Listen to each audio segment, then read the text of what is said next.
Hello, gardeners. Welcome to another edition of your Gardening Week on a Monday. It's great to see you here. We have people already checking in from all over the world. We have Indonesia, we have France, we have Canada, we have Australia. We've even got the brew captain weathering the storm in Louisiana. And that's a brand new channel that I actually like quite a bit. So if you're at all into drinking beer, check out the Brew Captain, brand new channel. Welcome to all the regulars. We have a whole bunch of great gardening information today, and I'm going to see how close we can get to 50 different gardening questions and topics. So questions have already been pouring in. Thank you so much for starting off the day. And let's go ahead and jump into one from Deb R., who was asking, I'm confused about certified organic seeds. Doesn't it matter more to grow the plant organically? Does the seed matter, or is it a gimmick to pay more?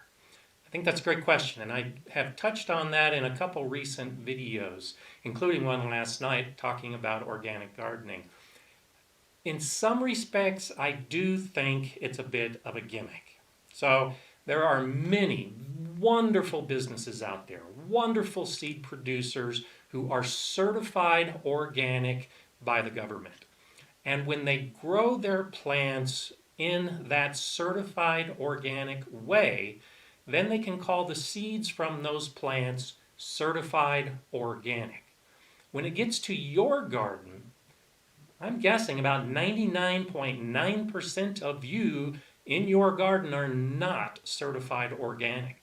And so technically, from that point on, that seed is no longer considered a certified organic seed in your garden if you save it in the future.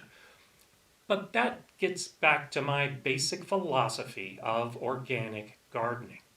If you get a seed, whether it is certified organic and says so on the package, or you buy it from a source like M.I. Gardener or Burpees, and it's not certified organic, if you put it in your garden and you grow it using organic methods, the plant is going to be the same, regardless of where the seed came from. If you save the seeds from that plant, because they're usually open pollinated, you can now start a whole new generation of plants from seed that is technically not certified organic. But because of your methods, I believe it's entirely organic. So you can continue to grow generations of organic plants using organic seeds, regardless of whether you spend a little bit more to buy a seed packet that has been certified.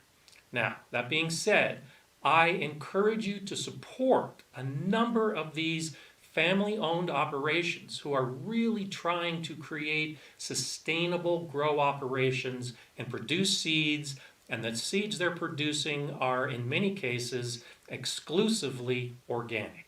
Support the business, support the philosophy, but don't think that by buying an organic seed, it's any better than any other seed you can find. Thanks for that question. We've got greetings from Sweden and Iowa and Virginia. We've got Morocco, Stephanie Cole, David from Moncton, New Brunswick, and I've got a lot of people that are checking in from Colorado, and I've had a number of questions in last week's live stream from Colorado, and so many of the questions I'll be covering from last week, coincidentally, are from Colorado gardeners. And don't think that I'm giving any extra weight to those in Colorado just because I live in Colorado. We just have a very difficult region. So a lot of the questions that are coming in are from Colorado gardeners. Okay, Ed Conway had pointed out that he's got a colony of ants and can't get rid of them and is asking for my ideas. Well, Ed, I suggest you look back a couple weeks. I covered this in a little more detail in last week and a few of the earlier live streams.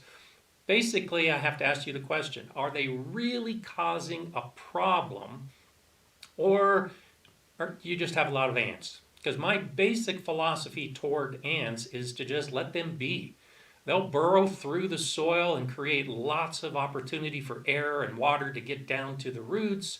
Most of the time, they're really not creating a problem. They help clean up the garden. They act as food for some of the beneficial insects and animals in our garden. And so, do you really need to get rid of them? If you do, then look back at some of that other information. One of the best ways to do it is just to disrupt their pathways with some natural or chemical processes. And if you can find the nest, that's how you really need to approach control, is to try to take out the colony at the nest. Okay, David Gingras is asking, I beat the white powdery mildew on my cucumbers with baking soda and water, but I think the cure was as bad as the disease. What are the chances my young cucumbers will rebound? Take a look at the growing tips. If the tips of the cucumbers are still showing nice, good green growth coming out of them, then the plants will probably be okay. What often happens with powdery mildew, and then as you discovered, sometimes our cures can cause some damage to the leaves as well. Those are the older leaves, and they're definitely going to be damaged. But if the younger leaves are okay, then the plant may survive fine. If the younger leaves aren't looking that good and the older leaves are pretty much toast, then try putting in some more seeds. You might still have enough time in your season for, for a quick harvest of cucumbers. Derek, good to see you again from Alberta. I saw Heidi check in a little bit earlier. We've got Indiana, Arizona, Pittsburgh, Nashville, Texas. Isn't this amazing? We're all here at the same time, taking time out of our busy gardening days to share it with other gardeners. I just think that's incredible. Myra Sharp wants to know how to make strawberries sweeter. If exposed to full sun, they die, and in partial sun, they are not sweet. So first off, I'm going to suggest that you look at your soil, because plants grow well when they're in good soil, lots of good organic amendments in the soil, and then the soil needs to be kept evenly moist. Now, strawberries are extremely durable plants. They can handle freezing conditions and they can handle very strong sun. So if your strawberries are dying when they're in the full sun, my guess is that your soil probably doesn't have enough organic material in it to hold the water when you're watering. And therefore, you probably need more water. And that's why they're growing better in the shade, because the soil moisture isn't evaporating as much. Consider maybe pulling out some of the plants, amending the soil, and then add more plants. And I covered this, and I think it was last week's live stream as well, talking about how you can grow strawberries and cycle them through a period of 3 years. But to make them taste sweeter, you need a stronger plant that's been watered well. Now, I talked about this in the video that came out last night. The sweetness of a strawberry is mostly determined by the variety that you're growing. So if you want a really good sweet strawberry, then look for one of the online catalogs or maybe your nursery, and they can identify the varieties that are typically sweeter in their taste. And then, if you've got the organic matter, lots of water, and a good sunny location, your strawberries should taste sweeter than if they're growing in a poor soil and the plants are struggling and not able to give the fruit all of the nutrients that they need. Today's garden, Connecticut. Great to see you. Xavier from India. Nice. Richard Albright from Reno, Nevada. And I also saw Ely, Nevada check in.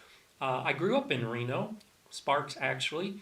And so I know all those little towns in Nevada. I've driven probably to just about every corner of that state, and many times. Idaho, Tacoma, Washington, Santa Cruz. I love Santa Cruz. And another Louisiana gardener, Barbara. Good to see you as well. Thanks so much for checking in and joining all of us today. Raymond had asked a question also about the taste. Do homegrown tomatoes really taste sweeter than those sold in supermarkets? And if I put this out to a question, I'm guessing pretty much 100% of you would say that the tomatoes you grow in your garden taste sweeter than those grown in the supermarket. And there's a very simple reason for that. Most of the tomatoes that are grown in a supermarket, and we're talking about the mass-produced tomatoes that you see at a pretty decent price. Those are hybrids that have been developed by commercial growers primarily for transportation. They've got a pretty color, they all look exactly the same, and they can be packed into huge crates, and then those crates are put on trucks, and then they're trucked to the stores. They don't squish, they don't show bruises, they don't have any problem when they're put out in the supermarket produce section. One of the things that they had to give up with those tomatoes was the taste and the texture. So, you grow a variety that is known for its flavor, like black Krim, my favorite. Put it in good soil, full sun, in your garden, and you harvest it at the ideal point, when it's at its ripest moment. And then you eat it, there is no comparison. And the primary difference is how we grow. Those commercial operations are growing so they can have millions of tomatoes to people all over the world. We're growing just to satisfy ourselves and our family. And we're not going to damage a tomato from the time we pick it off the plant to the time we put it in our kitchen. But if you take that same tomato and put it in a box with a whole bunch of other tomatoes, I can almost guarantee you that it's going to be damaged. That's the big difference. So absolutely, what we grow tastes better than what's in the supermarket. Even the organic produce in supermarkets is typically a variety that can handle some transportation and shipping and storage. It's going to be better than the mass-produced stuff, but it's still not as good as what we've got in our own gardens. Okay, Courtney Willingham, could you explain what garlic needs and loves to thrive? Garlic needs good, well-draining soil. Again, amended soil with lots of nutrients. It needs a really good sunny location, and it needs time where it's not disturbed. It takes about 9 months from the time that we put garlic in the fall until we are harvesting the garlic the following summer. And in the meantime, it should be mulched very well, particularly over the winter. Mulch it well. My garlic is doing great right now. I've got some scapes that are appearing on the hardneck varieties. I've been shooting a garlic video since I put it in. So in another couple months, I'll have a video that shows the entire process, start to finish for the garlic. But it's actually pretty simple. Good soil, lots of sun, lots of mulch, and you should have some good garlic. Hey, thanks for that super chat, Fong Ha. So wonderful to see you here today, and thank you so much for participating and offering that super chat. I appreciate it. Okay, we have a question from last week since we're talking about tomatoes. This came from Michael Cobb. Some of my tomatoes have this scab look on the bottom of the stems of the bottom stems. Anyone know what this could be? Chances are it's blossom end rot. And so blossom end rot is a brown, dark brown, sometimes black scab that's at the bottom of the tomato.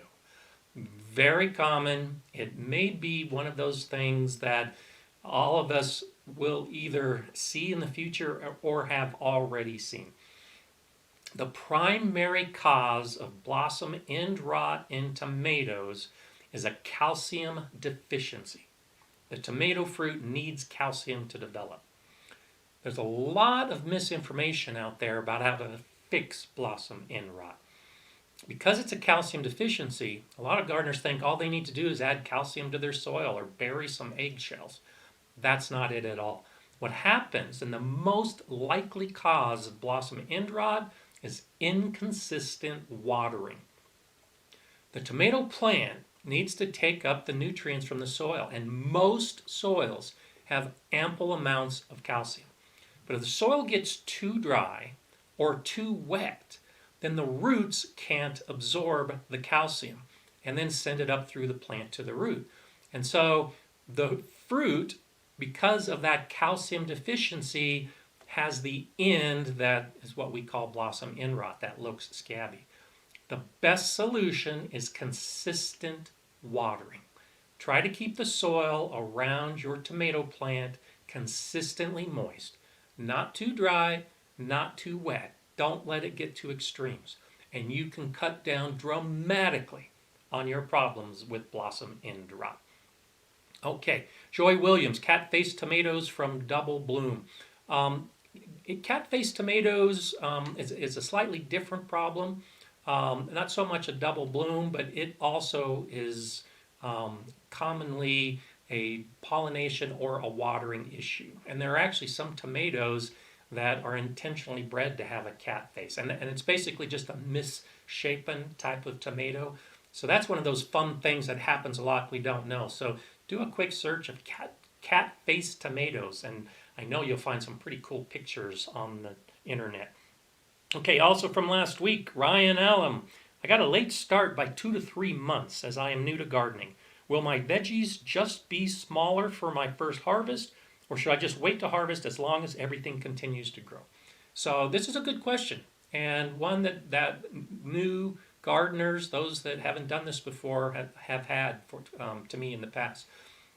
So just because you're late starting doesn't mean your plants are going to be smaller. Now, if you haven't prepared your soil and the plant isn't going to grow as strong as it could, then yes, the plant might not be as robust. But a late start or even poor soil doesn't necessarily mean that the fruit that you're growing or the vegetables are going to be smaller.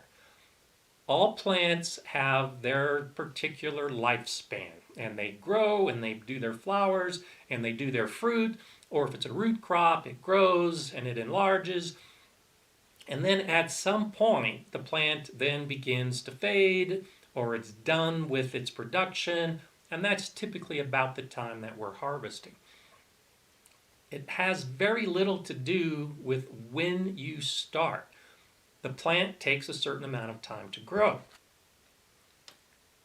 So if you're growing a melon that takes 100 days to harvest, after the plant is growing, it's going to take about 100 days for that fruit to develop and be ready to harvest. It doesn't know if you started in May or if you started in July. That fruit is going to take 100 days to develop. That's the key to remember. If you don't give your plants enough time to reach harvest, for them to mature, then you're probably not going to get the harvest. And that may be because you started 2 to 3 months late. Yes, all the fruit, all of the vegetables are going to be smaller at the end of the season, but it's not because the plant produced smaller fruit because you're a new gardener. It's producing the smaller fruit, or actually the unripe fruit, because you got a late start. Okay, Carla, thank you so much for that super chat. I really appreciate it. And thank you so much for all of your questions and all of your participation. I just think that's wonderful. Okay, so I had a lot of questions this week about hail. And as I said earlier, almost all of them came from Colorado gardeners. We have more hail than just about any place else. I saw a statistic that said there are some places in Florida that get more hail, but as for the single spot in the United States that gets more hail, it's in Colorado. We get a lot of thunderstorms in the summer. They dump hail. It can be devastating to our crops. And so the question specifically from James Anthony, what do you do for hail? As you said, Colorado is a good place for hail. Now, I wouldn't necessarily call it a good place for hail. It's a bad place for hail, but I know what you mean. Last year, my potted tomatoes got destroyed in southeast Aurora. Now I'm using hail net, and we'll see how that goes. So I do use a hail cloth or hail netting. In fact, I just started building an entire new garden area. You'll see this in future videos. It's 24 feet by 24 feet square. I'm putting posts around the edges, and then I'm going to run wires between those posts, and I'm going to cover the entire structure with hail cloth. because for some of us, like in Colorado, that always have hail and it could be potentially damaging to the entire garden, you've got to cover with something like hail cloth. I also take my trellises, the cattle panel trellises that I use for my tomatoes and a lot of the other plants. One of the reasons I use the cattle panels because they're very strong. And I'll cover them with a shade cloth, and usually just about the top third. And I've got that in my beds over the tomatoes and the peppers and a lot of plants. So the shade cloth will actually protect some of those plants from the severe heat we get midsummer, and it also doubles as hail protection.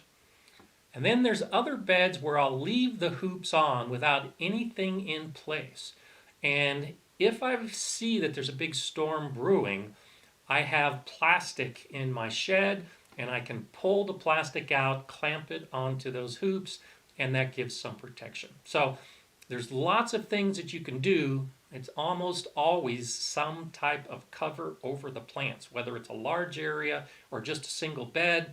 And the question is whether you put it in place full time like I do with the shade cloth or like I will with the hail cloth, or whether you decide to try to be a little proactive or reactive by putting some plastic over the hoops when you see it coming. The problem with using that type of method is you may be out of the house in town when the hail hits and you're not there to cover it.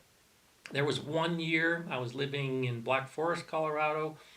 I put everything in the ground, and about 3 days later a hailstorm came through, devastated everything. So I replanted. A week later, another storm came through, devastated everything. I questioned whether I would start again. I did. This time I had no plants that I had started from seed myself, had to go to the nursery, have a much smaller garden that year, but I did it for a third time.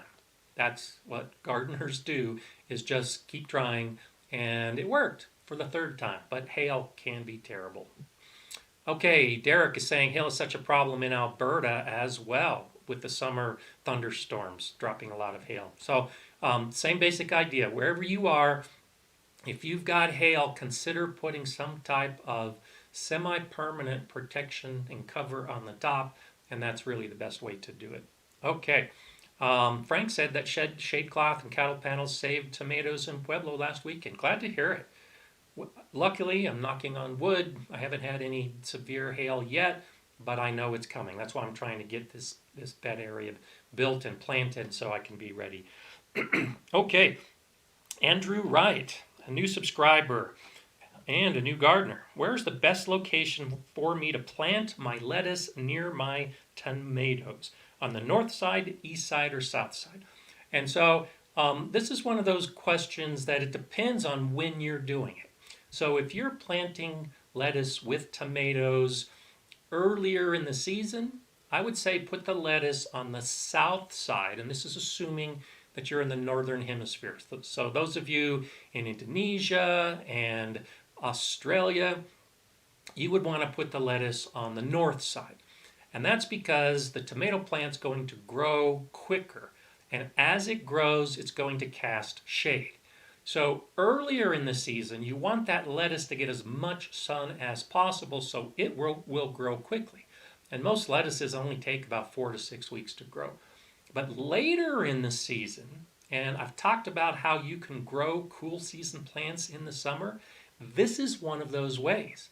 Later in the season, you can put your lettuce and other cool season plants in the shade.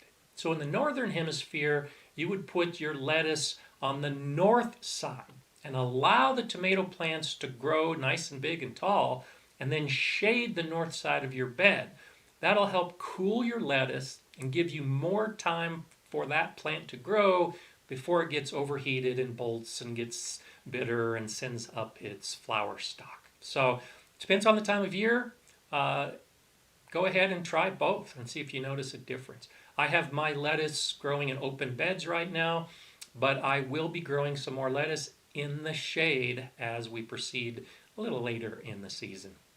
Okay, NP is asking, is it too late to put in some blueberries in the southeast? A lot of it depends on when your first frost in fall comes and how big the blueberries are. So I've tried to grow some blueberries. We have alkaline soil here, so I've had to prepare beds with very acidic soil. And in my region, because our winter comes so quickly, we have to put the blueberries in spring just to give them enough time to grow and develop their roots. But particularly in the southeast, I'm guessing your season is much longer. And as long as the blueberries have time to start growing and have the roots grow, it's probably not too late. Do realize as you move into the summer, most plants, blueberries among them, are not going to have a lot of growth during the heat of summer. They're going to shut down a lot of their production because they're trying to not lose all the water during the heat of the day. They're not going to have a lot of root growth because the plant starts slowing down a little bit. So most plants have their most growth in spring and fall. But if you have a blueberry plant or you have an area ready to go, I'd say go ahead and try one or two plants, and you might be able to get a little bit of a head start rather than waiting until next year and spring. Okay, Rachel McGraw said, inchworms ate up all the leaves on one of my red potato plants. Is it possible to bring it back? You might be lucky when it comes to potatoes. So potatoes will send up a plant from the eyes that are on the tubers. And we've got inchworms and cutworms that are starting to show up in my area as well. If they eat a plant like potatoes, there's still a chance that there's another eye, another part of the tuber that is still ready to grow. And the plant knows that. It knows that it's been eaten down and it wants to survive. And so as long as the tuber still has lots of energy in it, which it should, it'll probably send up an entire new shoot. And then the plant will grow, and then the cutworm's life cycle has entered a new phase, and you shouldn't have that problem again. There's no guarantee of that, but the parts that have already been eaten are probably not coming back. But the potato overall may send up some new shoots. So have a little patience and see what happens. Okay, Veronica Ramirez, peppers. As the plant continues to flower, where do I trim? And so peppers are one of those nice plants. If you look real closely at most peppers, right at the junction between the stem and the leaves, you'll see a little growth of new leaves. And so you can continue to prune peppers throughout the life of the plant. Every time you grow off one of those growing tips, new stems will develop from those little teeny leaves that are growing in the junctions. So if you want a big bushy pepper plant, even after it started flowering, go ahead and pinch off or prune off some of those growing tips. It should give you a bigger, bushier plant, lead to more flowers and more fruit. That's if you've got a season that's long enough to be able to sustain all of that growth. For someone like me that doesn't have a long season, I don't do a lot of pruning on my pepper plants. About mid-season, I'll pinch off the top after I've got some good flower development and some good fruit developing, so that the plant can put all of its energy into the fruit production. Because I know my season is going to be ending in late September or early October when things start getting cold. So I can't do lots of good, big, bushy, long season growth on peppers because I just don't have that long of a season. So take a look at your season, how long you have to grow. If it's a relatively short season, I would say don't do a lot of pruning except for that primary tip. Let the fruit develop. But a long season, keep pruning. Keep getting it bushier, and you'll probably keep getting a lot of fruit. Okay, Amity Polly. Hi, Gardener Scott. Love watching your channel and think you should have your own PBS show. Thank you so much. Suggestions for best, worst perennials to grow in pots, bags, if you know you'll be moving in a year or so. So I've actually started doing a couple container gardening videos. This is a subject that I plan to cover hopefully a little bit later this season because I'm doing the same.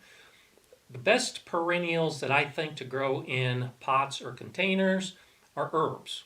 The herbs that come back every year. Most of them can do very well in pots. And because you can move them around, you can get a long season by moving them into nice sunny areas. If you know that you're going to be moving, the sky is almost the limit. So I just moved into this house a year ago. I knew I was going to be moving, and I had a lot of perennials that I had potted up and put into containers. And I'm talking bushes like currants, and I had rhubarb. I had lots of different plants growing in containers, knowing that when I got to this new garden, I was going to transplant them. I would say do a little research to check on the plant to see how extensive the root system is and the overall size of the plant, and do take specific note at the type of root system. For example, butterfly weed, milkweed, has a tap root that goes down pretty deep and keeps the plant alive. Those plants do not transplant well at all. And even if you grow it in a container and then try to transplant, if you damage that tap root, the butterfly weed is not going to do real well. So there are many perennials that can do pretty well, but a lot of it depends on the type of root system. For the most part, a plant that you want in your garden, perennial, even roses, go ahead and put them in a container, get them nice and healthy this year, and then be ready to store them or move them to your new house. Okay, Johnny Castile. Scott, I'm growing purple cauliflower and transplanted them. They look healthy, but the bottom leaf turned red and have a white streak snaking across the leaf. Any advice? I'm not sure what that white streak could be. It could be some insect damage. It could have just been damage to the leaf when you transplanted it. Do a little closer look and see if you might have some insects that might be eating it.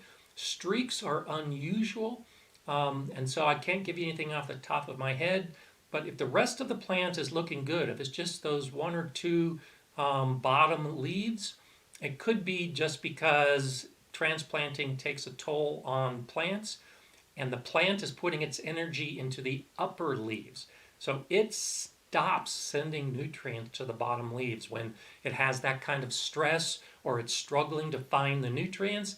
It's just going to let the bottom leaves suffer and die and fall off so that the top of the plant can continue to live. So it might not be that unusual. Do you know the nutrition of your soil? If you know that your soil is good and nutritious, I would just have patience and let it grow. If you know your soil is deficient in a particular nutrient and you haven't watered or haven't fertilized the cauliflower yet, go ahead and consider doing a balanced fertilizer and seeing if that helps. Okay, let's move on to some of the other questions that we had last week. So Christoph Traberg was asking from Rostock, Deutschland. Due to the lack of space in my greenhouse, I raised my tomatoes outside. They're doing fine, but now that I made space, I'd like to transplant them into the greenhouse. Usually I raise them in the greenhouse from the start to end. Will that be too much of a heat shock when I plant them? I like this question because it's kind of a reverse hardening off. And so I've talked about hardening off often in the last couple of months, where we take a plant that's growing inside and then put it outside to get used to the sun and everything else. Well, there is a similar concern. If you're growing plants outside and then you're putting them into a greenhouse, you should also be concerned about hardening off. When I was growing in the 42-foot dome greenhouse at the Galileo School, the temperature in the greenhouse was always 10 to 15 degrees hotter than it was outside. So if you're growing in conditions outside where it might be 20 or 25 degrees Celsius, and then you suddenly go into a greenhouse, your greenhouse might be 30, which is a substantial difference.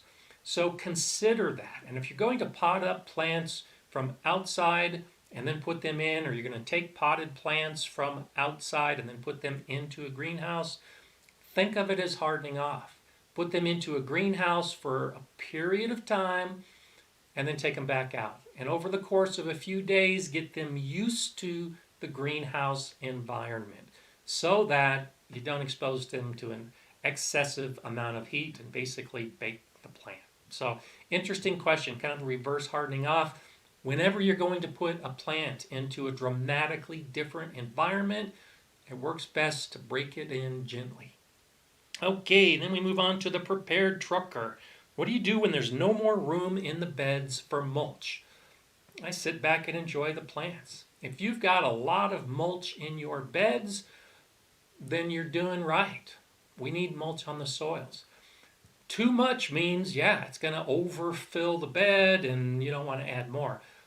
Mulch will break down and decompose and the level will drop. And so that's one reason why I recommend that you mulch on a regular basis every year. The beds that I built last year, you may have seen my How to Fill a Raised Bed video. I did that last year. Those beds where I filled the bottom of it with branches and sticks and leaves, the level has already dropped about 4 inches in those beds because all of that organic material is decomposing and then the whole bed is settling. The same happens with mulch. It will decompose, it'll settle. Don't worry about it this year. Next year, you should notice that the mulch level has dropped. Now it's time to just add more mulch and allow all the soil organisms to do their job to incorporate it and help it decompose. Okay, I want to go ahead and do some shout outs to the kids.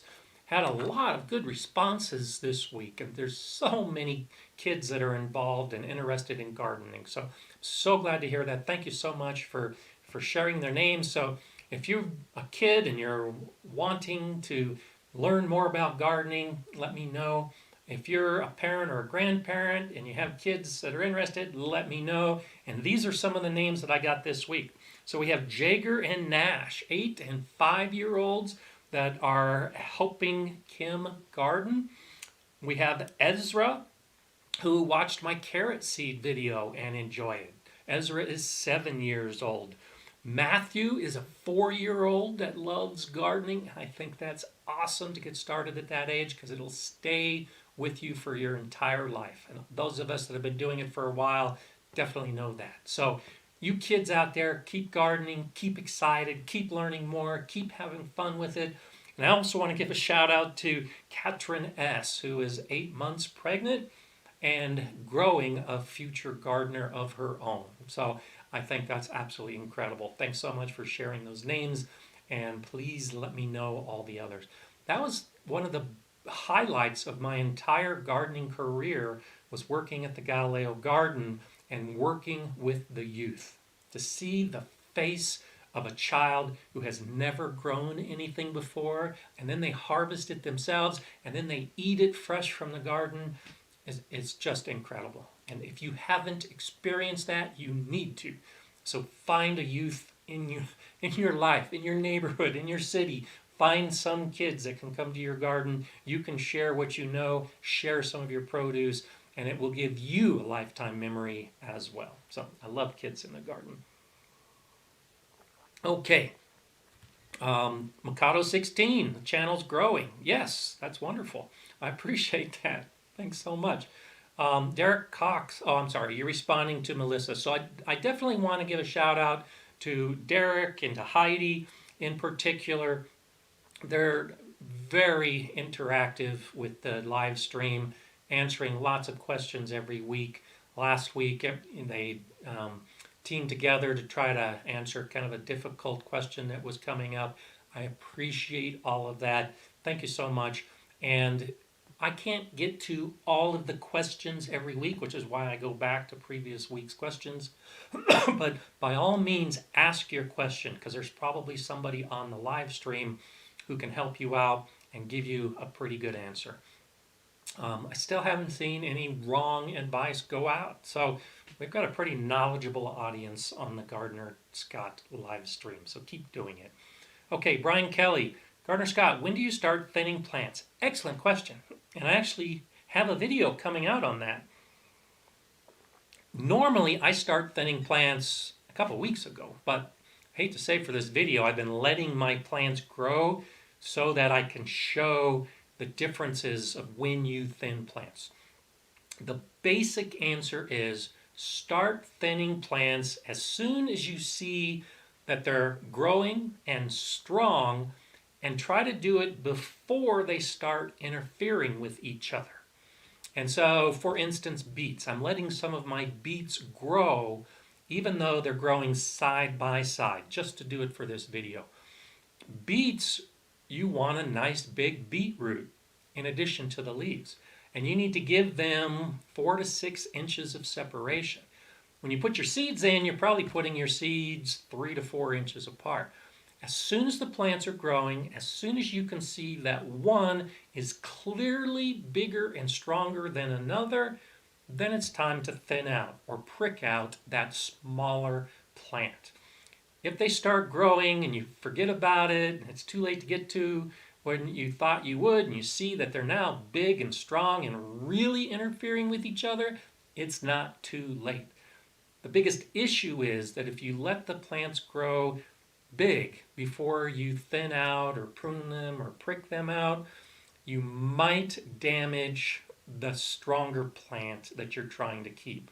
Again, beets or carrots is even a better example.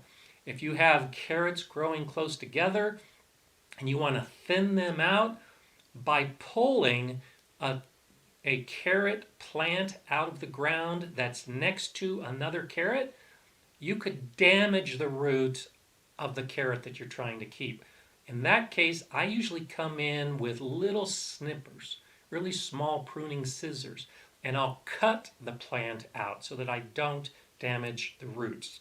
So I'll show you all that in a video coming up very soon. But basically do it as soon as the plant you're taking out will begin interfering with the plant you want to keep. Okay, another question from last week. Purple Wildcat Kelly in Colorado. My soil has a lot of clay and gets really hard. When filling my new beds, what should I mix in it besides compost to keep it from getting so hard when I water? Organic matter. Peat is actually a really good product here in the United States. It's inexpensive and you can mix it into your soil. It takes a lot longer to decompose than something like compost. It really improves the soil structure, so I often recommend peat in clay soil. And it's organic, it will eventually break down. Keep adding compost products like peat. You can also add leaves. Crush up leaves and mix them in with your soil as well. The leaves are going to be primarily decomposed by fungus rather than bacteria, and there will be some nitrogen deprivation as it starts to decompose, but those leaves offer some really good structure to clay soil as well. The problem with clay is that it's very small particle size, and we really want to get some good bulky organic material in it. So think of a bigger bulky material like leaves or peat in addition to the compost, but just about anything organic. You could mix in some vermiculite or perlite. I prefer to go the organic route and just keep amending it. MB Gardner B. Another Colorado question. Since it's so warm so early in Colorado, do you recommend putting up a shade cloth over cool weather plants? And I'm answering this again. I've answered it, I think, the last 2 or 3 weeks, but it's very common. I know we've got lots of new viewers out there. And yes, I do recommend shade cloth. I talked earlier about using it as a double for hail cloth, but I'm starting to get about that point. I still have lettuce and spinach and beets and lots of cool season plants that are in the ground. I've already started touching on 90 degrees Fahrenheit. We're supposed to have more days of 90 coming up soon. The plants are going to suffer when they get that high heat. I will be using shade cloth on a lot of those plants just to keep them growing until the heat comes. At some point, just because the air is so hot, the shade cloth isn't going to help as much as it could. They're going to bolt. The season's done. Pull out those plants, do some succession planting, and put another plant in. But shade cloth, particularly early summer in Colorado, absolutely. Okay, Luke did it. Hey, one of the Gardener Scott's helpers, personal pH tester. Are they good in general, and is there a real difference between them? And so I'll go ahead and take that myself, Luke. Personal pH testers will give you a general idea of your pH. It'll tell you whether your pH is alkaline, neutral, or acidic. It'll be close. It all depends how accurate you want to be. If you're trying to grow blueberries, blueberries need acidic soil. Yeah, you could get a personal pH tester and see what you're starting with. It'll tell you whether your soil is alkaline or acidic. If you're trying to be very precise in your gardening, it makes a difference. It's one of those mathematical scales where the numbers double as they increase. So if you go from a 6.8 to a 6.9 pH, it isn't just a factor of a 0.1 increase. It's 10 times that. So think about that. pH does make a big difference in our soil. I recommend getting a professional soil test done by a laboratory to give you that precise pH before you start trying to adjust it. Before you add lime or before you add sulfur, get a very precise pH reading. But as far as just general gardening, for just general guidelines, yeah, personal pH testers are just fine. They'll put you in the ballpark to let you know that you're starting off okay, or maybe you do need to add some amendments. And if you're finding that it's on an extreme level of the pH, definitely get the professional level done. You can start with the personal tester. Okay, we've got Betty Lou Harris. Any hints on growing vegetables indoors for the winter? Day lettuce, greens, onions, etc. And so I know that there's a bunch of you that are watching from the southern hemisphere, and your winter is starting and will get colder, just as we're enjoying the heat that's starting to develop in the northern hemisphere. The key thing about growing any plant indoors is light. And so I know a lot of gardeners that try to bring their gardening indoors in the winter, and they'll just put their plants on a windowsill and keep growing, and then wonder why the plants aren't doing that well. A lot of it has to do with the light. We just don't get enough sunlight during the winter to keep a lot of our plants growing as well as they should.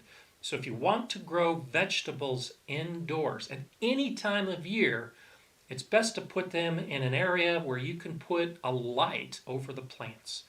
And I've got videos on this, other discussion. I'm not going to get into it right now.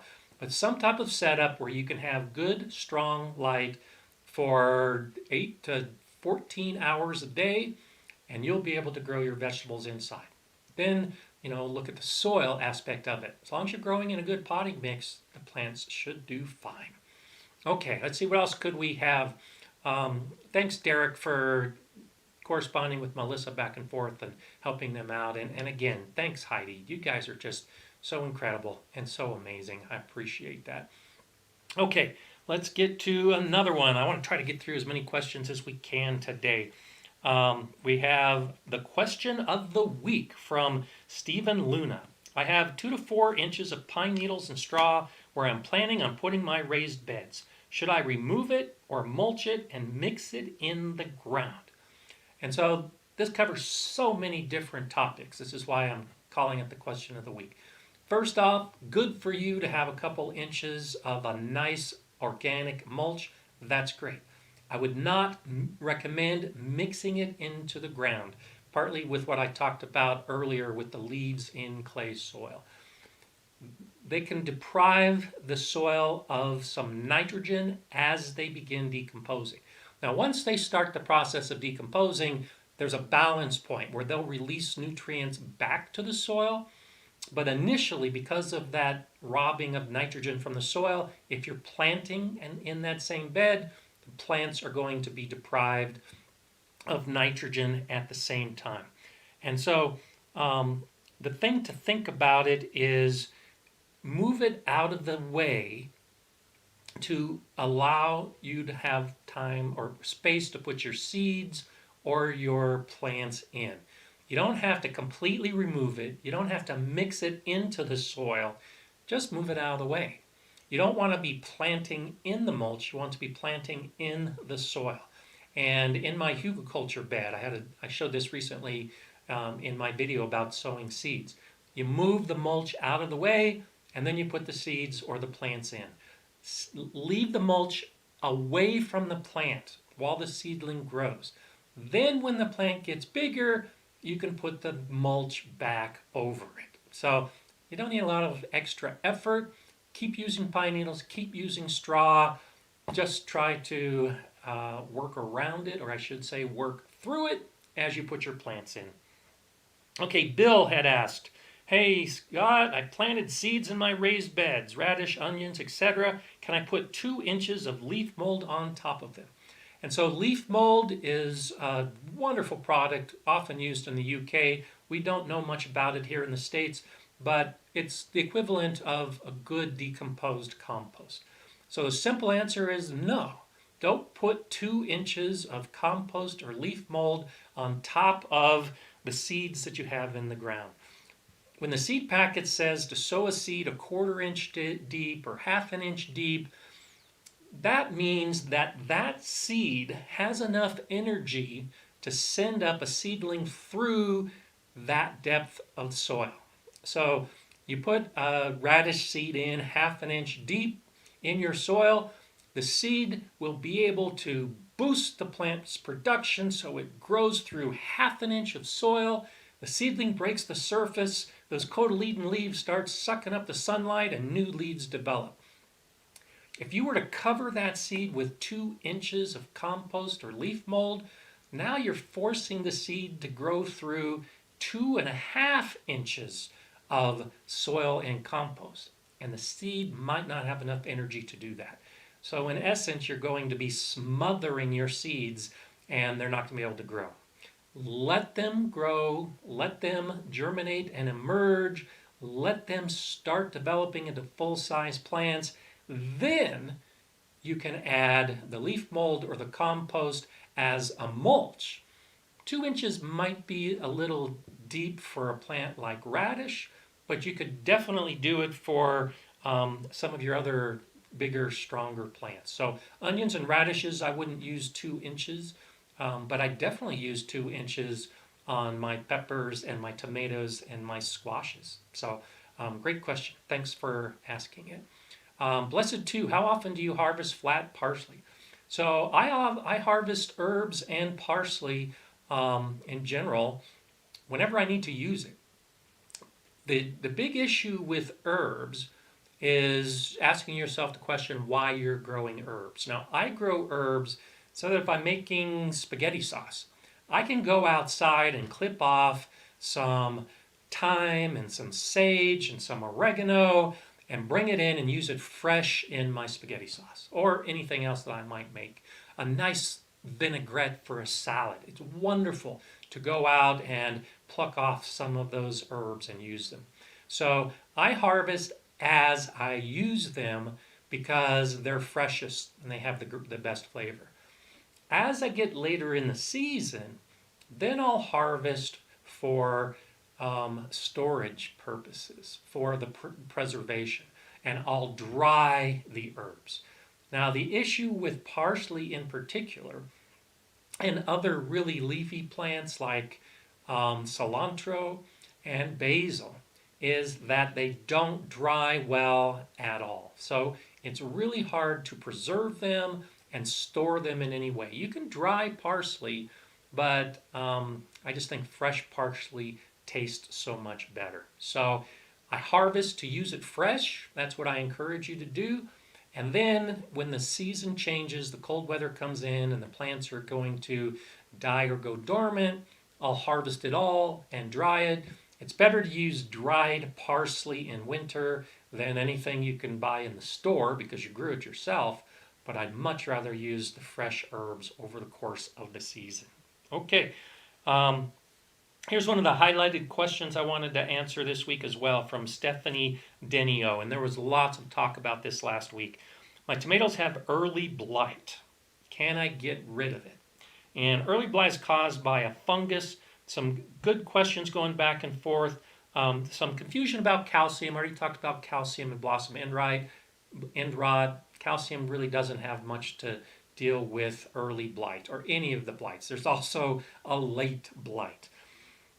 You probably want to consider using a copper-based fungicide. Because it's a fungus, you need to approach it. And even though I like to practice chemical-free gardening, there are organic fungicides. And this is one of those kind of things where you might need to resort to something to deal with the fungus. If you know the plant is infected, depending on how bad it is, you might be able to get away with just cutting off some of the leaves and throwing them away. Do not put them into the compost pile.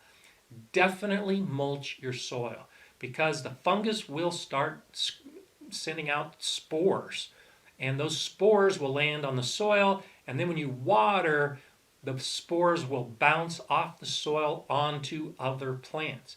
If you've got mulch in place, that's less likely to happen. If you're pruning your plants, clean all of the tools you're using, including your hands. If you're dealing with an infected plant, don't go to another plant and start working on it because you could have spores on your hands and now you've infected another plant. It's one of those kind of things that it's best to try to prevent it with good air circulation, with a good mulch, with good clean tools and good practices. But once you have it, it's really hard to get rid of it. You can kill the fungus with a fungicide, but that probably doesn't deal with the spores that caused it in the first place. This is one of those instances where crop rotation can be important. If you have a bed where you're growing tomatoes and it's been infected with an early blight or a late blight or any other disease, don't grow tomatoes in that same bed for as long as you get away with. The spores will last easily for a year. So at least wait 2 years before you grow tomatoes in that bed again. I encourage you to go 3 to 5 years minimum when you have to deal with something like early blight. It's very common. Most of us have to deal with it. A lot of growers, a lot of gardeners just deal with it and accept that they're going to have early blight issues. In that case, maybe try to find a variety of tomato that is resistant to blight. That's another option. But those are preventative measures, and when you have it, I know it's a problem that you want to deal with. Sometimes if the plant is heavily infected, the solution is to just pull the plant, throw it away, and then just start growing tomatoes the following year in a completely different area. Okay, getting to another question. What about indoor milk jug growing cold weather crops when it's too hot outside? This comes from Ryan Allen. Yeah, kind of like I was talking about growing the vegetables indoors. You can definitely grow some of those cool season plants, the lettuce plants in milk jugs.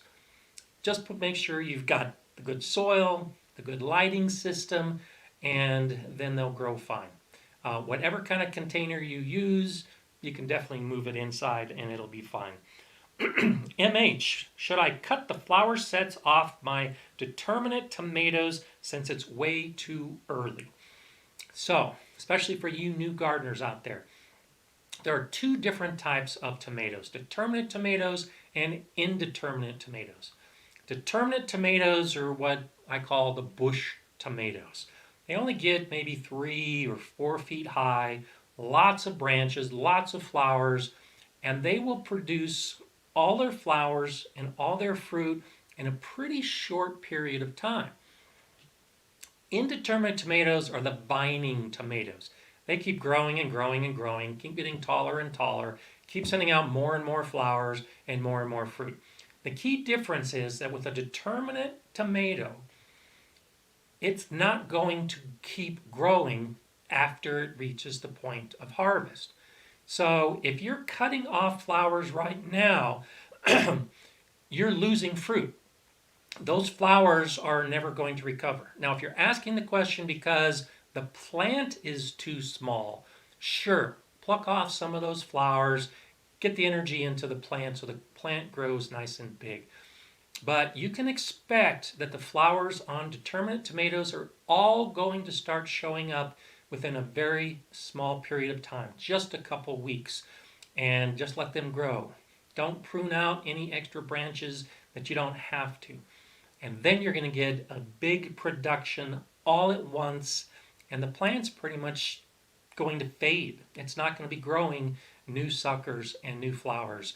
And then you can pull it and put something else in the ground. And another highlighted topic of the week from V Stone: is it recommended to use biochar? And I've got a video devoted to biochar in the garden. I like biochar. I do recommend using biochar. I'm not going to get into a lot about what biochar is. Go to that video for more information. But yes, biochar can be a very good soil amendment if you've got poor soil. What it kind of acts as is a repository for nutrients and soil bacteria. It gives them a place to live. And then they move through the soil and they improve the decomposition of the organic material that you have in the soil to release more nutrients, which the biochar will suck up and have it available for roots. Where it's not necessarily recommended is if you've got good soil. If you've got really good, rich, nutrient-filled soil, then you don't need biochar. In fact, biochar is really not going to make any difference at all. It's a great amendment. I encourage it, but only if you're trying to build your soil, and then it is a great addition to your soil, your garden, and how the plants use it. So check out the biochar video for more information. But yes, I definitely recommend biochar in the garden. Okay, we're up to about 200 people viewing right now. Isn't that incredible? Tamara Bonet is asking, is it too late to plant herbs and lettuce seeds in zone 9A? It might be outside. I'm guessing it's already pretty toasty and it's getting to be the high point of summer for you. This might be an opportunity to plant some of that lettuce and those plants indoors under some lights so you can keep them growing and still have the salad crops. You could try the shade, as I've already mentioned, and see if you can get away with growing some of them now. But even me, I'm in zone 5B, and as I've said before, the zone really doesn't matter when you're growing your vegetable crops, but I've just been able to start some of the plants only 4 to 6 weeks ago because our winter is just ending, and it's already getting to the point where it's too late for me because our Colorado summers come on so strong and so hot so quickly. So that's the big concern. How hot do your days get? How dry does your air get? And usually the salad crops in the middle of the summer doesn't work. Okay, it's lightning round time. Let's get to a whole bunch of questions with simple answers. I don't know if any of you are keeping track, but I think I'm plowing through a lot of questions today. Patricia Carbarlo, what about adding leaves as a layer in compost bins? Yes, I definitely add leaves to my compost. I wouldn't necessarily add them as a layer, especially if they're full-size leaves, because that could act as a barrier for the water and the air working its way through your soil. I would crush up the leaves or shred them and then mix them into the pile rather than using them as a layer, but definitely something you should consider. The Chill Viking, how do you get grass to grow on soil that has a lot of clay? This is one of those things that so few builders and landscapers do. They build a house, they put lawn in, they sell you the house, and they do nothing to the soil. So there's terrible soil, whether it's clay or rock or anything else, and then they put sod on top and expect it to grow. What you should do, if you can, is improve the soil for your lawn just like you would improve the soil for your vegetable garden. This is one of those cases where you start with 3 or 4 inches of compost or other organic material, till it into the soil, get it worked into that top 6 to 8 inches, then put your grass seed in, or then put your turf grass on as sod. You got to get a good foundation to start. There's really very little you can do with a clay soil underneath your grass after the grass has already started growing on it. Steph McMillan, I heard planting mint next to other plants can affect the life of nearby plants. Is that true? Yes and no. The mint itself doesn't necessarily adversely affect plants. It's not like it's sending out chemicals. It's just that it takes over. Mint is extremely aggressive, and it has a root system that just grows and grows, and when the plant falls on the ground, it'll root again. So the reason that you hear not to put mint next to other plants isn't because the mint is going to affect the life of the nearby plants. It's that it's going to smother the other plants and kill them. So don't plant the mint next to other plants because they'll just take over. And kind of like we were talking earlier about thinning out plants, it's extremely difficult to begin to thin out mint after it's begun growing in a bed, and it overpowers the other plants just because it shades it and sucks up all the nutrients. So I've got a video coming out later in the season. I just transplanted some mint in one of my metal beds. And the reason I did that is because the mint can't escape. I love growing it, but you can't put it in another bed next to other plants because it just takes over. Kills Z, have you ever used wicking containers in a dry climate? I'm told they work well. They can work well, and they work exceptionally well in a dry environment. I haven't used them yet. I'm planning some really good tests and development next year in the garden. How they work, it's basically, imagine you're growing in a bathtub, and as you water the soil, there's a level of the soil deep down that is always wet. And it doesn't need to be soil. Sometimes in the wicking containers, they'll use a reservoir of some type to just hold the water. But the idea is that you have this water reservoir deep down, and then through capillary action, through wicking action, this water keeps the soil moist and allows the roots to grow down to that moist soil. Can be very effective. It just has to be constructed in such a way that the water has a way to leave the bed. And so you'll often see holes drilled or pipes around the edges in a wicking bed so that any excess water can drain away. So as long as you've got that drain option, wicking beds can actually work pretty well. Cherie, is it good for soil to mix in leaf mulch? And so I talked a little bit about this already as far as putting the leaf into your soil as a leaf. If you're talking about leaf mold, it's just like compost. Definitely put it in. But if you use the mulch, it's going to take some time to decompose. I will take my mulch, which is generally a mix of shredded leaves, grass, and straw. That's what I use over the course of the season on my vegetable garden. And then at the end of the season, I will turn it into the soil so that over the course of the winter and early spring, it can decompose and add some good material to that soil. Emily V, is there a risk of salmonella or other bacteria when adding eggshells in compost? Shall I bake them first? Yes, there is a risk of salmonella if you use eggshells. And if you put those eggshells in the garden, or if you're taking that mulch into the garden, most of our compost piles do not get hot enough to kill the salmonella bacteria. It is a potential problem. So do a couple things. Yes, you can bake them to kill the bacteria, or you can wash them very well And this is what I do, is I'll wash them, then I'll set them in the sun and allow the UV rays to kill any of the bacteria. So be careful. I'll be covering a little bit more about this in one of my future videos where I talk about burying eggs and whether you should do that. Salmonella is one of those concerns. So I only put eggshells in the garden after they've dried out and after that risk is reduced. Bruce Smith, what is the best use for fresh grass clippings? I think the best use for fresh grass clippings is in the compost pile as a nitrogen boost, because most of our piles tend to be a little high in carbon material. And so by putting some fresh grass in, we can give our pile a boost and really help the bacteria decompose that organic material. The second best thing that I think that I use the grass clippings for is as a mulch, especially for new seedlings and new plants that can't handle a straw mulch or a bark mulch, something bigger.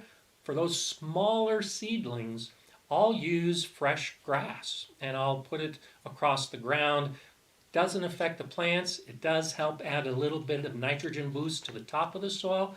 And then as it dries out, it just helps helps become an underlayment for the other mulches that I'll be adding. Very thin, don't clump fresh grass clippings because they'll clump together and get hard and become a barrier to air and water, but just a little bit is fine. Donna Muldowney, I have some early blight starting up. What is your opinion on the use of baking soda spray?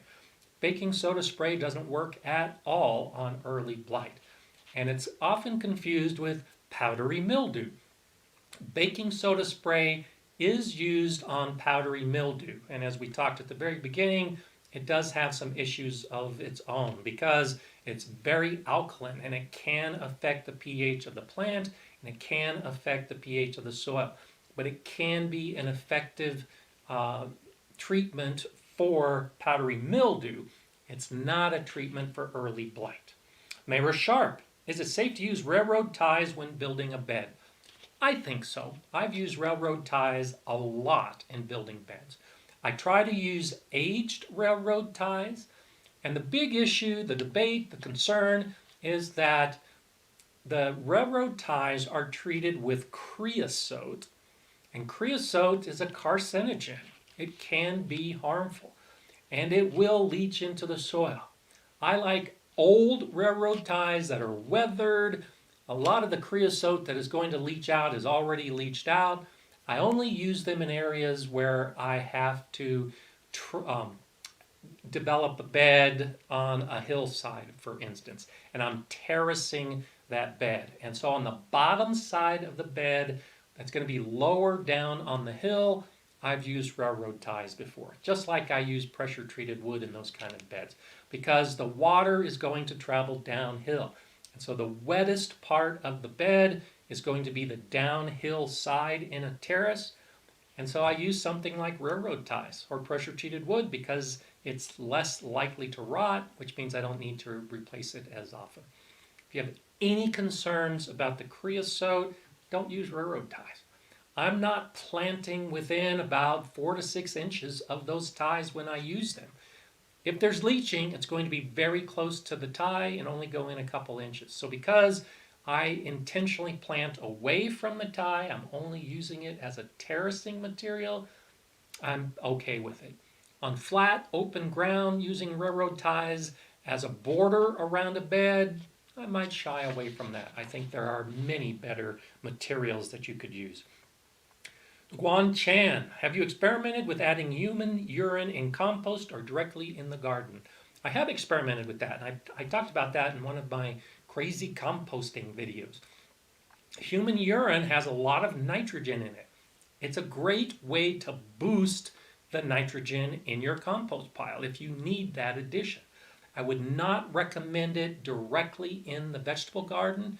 It also has ammonia, which can burn plants. That's a bad thing. It should be used watered down.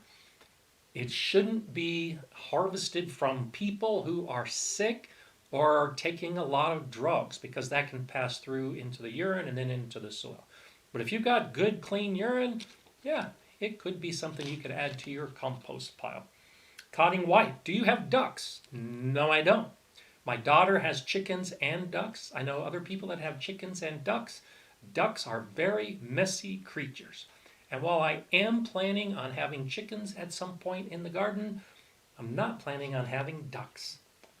Lorna Bartlett. Is it wise to allow wild edibles to establish themselves in a raised bed? Generally, I pull out invasive weeds. I have a video coming out in just a few days about weeding. And one of the points that I raise is a weed is only a plant in the wrong place. I have a lot of lamb's quarter growing in my beds. For me, it's a weed because I don't want the lamb's quarter, I want the spinach. But lamb's quarter is completely edible. If you have it pop up in your bed and you want to harvest it at a later day to eat it, well, then it's not a weed. So yes, you can definitely allow some of those weeds to take over in your bed with the intent that it's just another garden plant. But if they're coming into your bed and you don't want them there, now it's a weed, pull it, and just get rid of it. That's the best way to deal with it. Okay, Gary Zer, I have tree mulch that looks like mold and is steaming. Can I put transplants in it or will it kill them? So that mold is the fungus that's going through the woody mulch and breaking it down. It's that mycelia, the mycelium network that's breaking it down. That's wonderful activity. Keep it. Encourage it. Water that mulch so that it can continue to live. The heat is showing that the bacteria is active, also decomposing that material. As I've said before, it's going to take some nitrogen during the decomposition process. So I would not put plants in it, mainly because the nitrogen is going to be robbed, not so much from the heat and the mycelia. Give it a little bit of time, allow it to break down, and the soil underneath that mulch will probably be pretty amazing for future planting. A. Huatzadal. I planted some Silver Queen corn from the same corn that I saved last year. It's growing strong and looking good. Will I get decent corn? Well, it depends on what corn you're talking about. The Silver Queen corn is a hybrid. So if you bought a package of corn seed, planted it last year, and now you had some of that seed left over, and that's what you're growing this year, then yeah, it's going to be fine. It's going to grow into the plant that you expect. But if you saved the seed from the ears that were growing last year, those seeds are seeds from a hybrid plant, and you're probably not going to get very good success. The plant will grow, you'll get some ears, but there's no telling what that plant's going to look like. Okay, there you have it, the lightning round questions. Arena Kim, thank you so much for that super chat. Thank you so much for your help and hard work in teaching us about gardening. Well, thank you. Thank you for saying that. And as I've said many times and will continue to say, I love doing this. That's why I keep doing it. I just think it's incredible stuff. Okay, let's go ahead and talk about a few other things. I want to give you a question, and please give me every answer that you can. If you're watching this on replay, go ahead and put it in the comments. If you're watching now, go ahead and put it in these live comments. I've had some of you, in fact, earlier today saying I should have a PBS show or I should write a book. Well, I am looking at developing a series of courses, online courses, maybe even some DVD courses at some point. They're going to be professionally produced, and I'm really thinking that this could be a really fun opportunity for me to branch out a little bit and give you guys opportunity. I've got 170 videos that you could wade through and see lots of information, but I think it might be helpful to give some very condensed courses where I'll cover a topic in 3 or 4 videos and you don't have learned everything you need to know. I have ideas, but I want to hear from you. What do you want to learn about gardening? So if I'm going to develop some classes and some courses of gardening, what topics should I cover? And be very specific if you can. What kind of courses would you like that you don't think are available? Or maybe you've seen some in the past and they just weren't that good. I really want to do some really good quality courses. but I want to make sure that I'm doing the topics that gardeners are interested in. So if you're an experienced gardener, by all means, let me know a topic that you'd like to know more about. If you're a beginning gardener, then give me a topic that you have yet to learn about. And I'll start developing those in the months ahead. I'll definitely let you know when all of that is coming out. But please share with me your recommendations, your encouragement. I don't expect that I'll ever have a PBS show, but I would like to have that same type of quality material that I can share with gardeners all over the world, just like we're sharing all over the world right now. And Luz is asking again, any plans to write a book in the future? I do have that plan, yes. Maybe when I retire again, with 3 videos a week and a live stream, and now this new project, I'm not finding enough time to even think about writing a book. But once I start settling down and calming down a little bit, maybe this winter, I'll start doing it. A few years back, I actually started doing a tip a day on my blog, and I kept track of those. So I have 365 tips based on the time of year and the time of the growing season. And I have thought about putting that into the form of a book. So maybe that'll be an e-book coming out sometime. Yes, I think about all that stuff. I just enjoy talking with you and making the videos now. And so I'm really not looking to branch out too much in those other areas. But I'll definitely keep them in mind. Thank you for suggesting that. Okay, thank you so much for those kind words. Thanks to Mrs. Marvel. A PBS style format or forum would be really cool. I love you guys. I know a lot of you love me. I know the new people maybe don't know me well enough yet. But I just love this format, and I love the opportunity to share with you what you can. I don't need to be on TV. I'm just trying to help some out. And actually, believe it or not, you may have seen Growing a Greener World with Joe Lample. Great guy. He's got a lot of good information out there. His PBS shows are really good. But between you and me, I have more subscribers and more views of the Gardener Scott YouTube channel than Joe Lample has on his YouTube channel. And so I don't want to lose out on this opportunity by taking away from some of the YouTube opportunities and focus on some of those other areas. So thank you for those suggestions, maybe sometime in the future, right now. So Project 100 saying link to your blog. I have the blog space on gardenerscott.com, and I also have gardenerscott at blogspot.com, but I haven't kept up with those blogs in years. So there's still lots of good information on the Gardener Scott website and on the Blogspot website, but I apologize for what you might see because I just don't take the time or have the time to spend on keeping those sites active and updated. But there's still lots of really good information out there. So what do you think? You ready for some philosophy time? And this is a good one. And I've touched on this in many of the videos, my philosophy video, excuse me, my philosophy videos. And it's basically learn how to garden in a different way. I'm always looking at other people's videos and reading other people's blogs and reading books and learning from them. My style of gardening is different because I'll take some from one grow recommendation and I'll take some from another philosophy and I'll take some from a different way of growing and I'll just put them all together to grow the way that I think is best. Now I can do this because I've been gardening for more than 30 years and I've been intensively studying gardening for almost 15 years, actually for 16 years. So learn from others. Learn different ways of doing things. I think it's great that you're watching my videos. I think it's great that you're learning from how I'm showing you the different methods. But learn a different way entirely.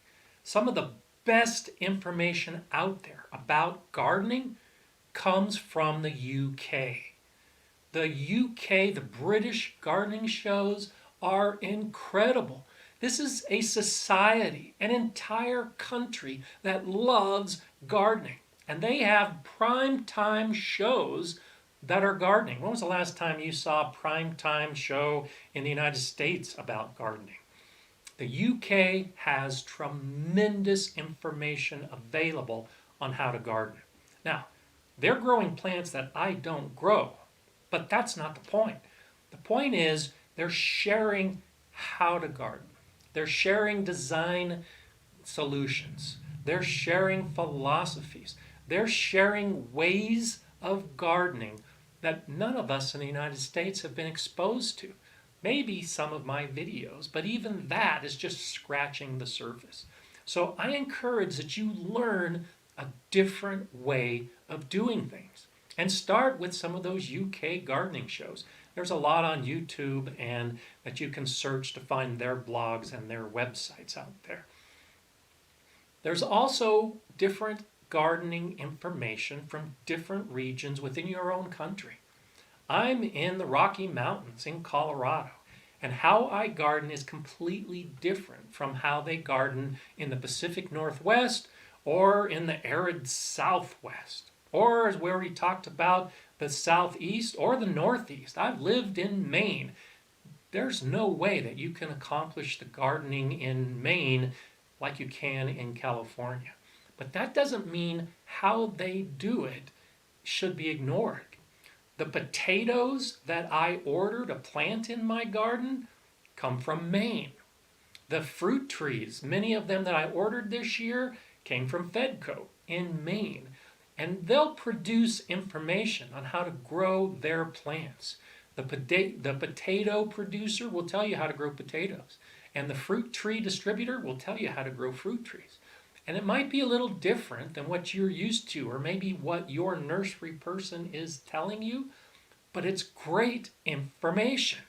So listen and learn from other people and other gardeners specifically. Ruth's Stout method of gardening is a wonderful idea. It's basically just big mounds of hay, and you grow in that big mound. Well, it's a deep mulching system. And while I'm not growing exclusively using the Ruth Stout system, I think it has a lot of benefits. So I do have some areas where I'm growing with a really thick mulch. I use straw instead of hay, but it's basically the Ruth Stout method. You can also grow learning the Back to Eden method.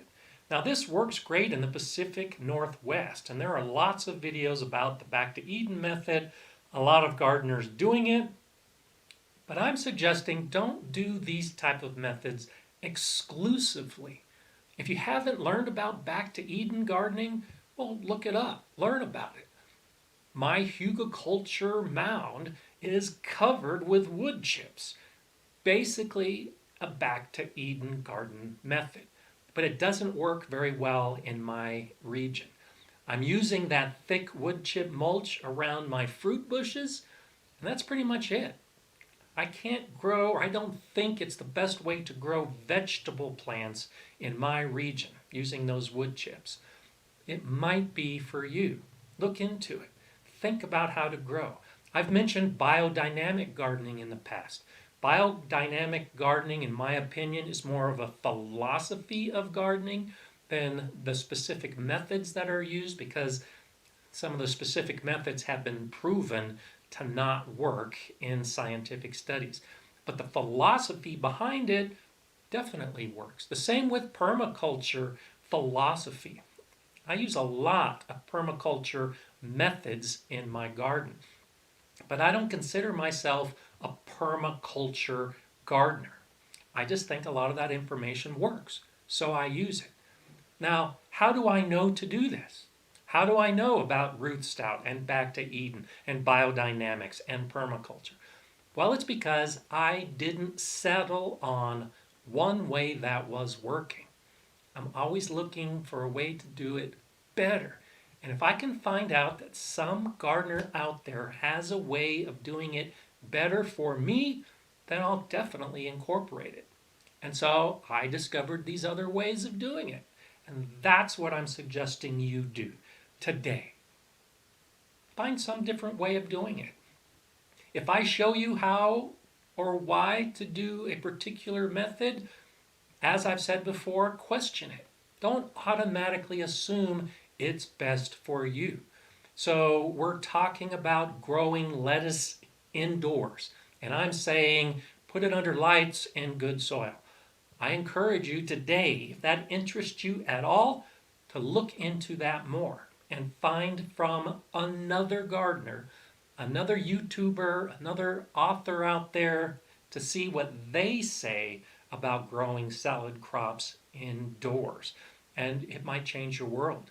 It might give you some information that you never thought was available. So always seek out something new. New tools, another great example. I love my old tools. I've got tools that I've been using for 20 and 30 years, and I'll continue to use those tools. But occasionally you'll come across something that dramatically changes how you garden. The hori hori Japanese gardening knife is one of those things. I gardened, probably for 25 years before I discovered the hori hori. Now I have one, now I use one. If I hadn't ventured out beyond my comfort zone a little bit to try to find some new and interesting ways of gardening, I would have never discovered the hori hori. So especially for you new gardeners, don't just pick one method and think that that is always going to be best for you. Yes, definitely. In the beginning, it can be extremely confusing, and don't try to do 5 different things at the same time. Do just pick one way, garden that way, and see how it works. But as you travel through your gardening journey, don't stick with that one way. You may find out it is indeed the best way, but compare it with different methods and get those different methods from other places of the world, other places within your country. And you may be surprised at how good a gardener you can truly become by just becoming more knowledgeable and doing things a little bit differently. So there you have it. Spread your gardening world beyond the beds within your own backyard. And in the end, I can pretty much assure you that you will become a better gardener. So keep seeking, keep learning, keep growing personally and in your garden. Thank you, Julie G. That sums it up exactly. That's a philosophy that I have shared many times before, and I will continue to share. So thank you for that way of doing it. I think that's wonderful. So thank you for all the participation. Thank you for all of what's been going on with the chat today. Thank you for following my channel. Thank you for everything that you do in your own gardening world. Today, I'm going to have sustained winds above 40 miles per hour, and I'm not going to be outside as much as I would like to, but I'm still going to garden because I'm going to watch some videos, read some of the books I still haven't got to, deal with some of the seeds I still have growing downstairs, and go out and take care of the plants in the wind. Even though I hate gardening in the wind, it still needs to be done. I look forward to seeing you next week. Thank you so much for the inputs that I've asked for. If you've got a kid out there that's gardening, let me know, and I'll do another shout out next week for the youth in the garden. And as always, as many questions as I can get to. Been talking fast, talking a lot, and I'll get back to it. Same time, same place next week. Thank you so much. I'm Gardener Scott. Enjoy gardening.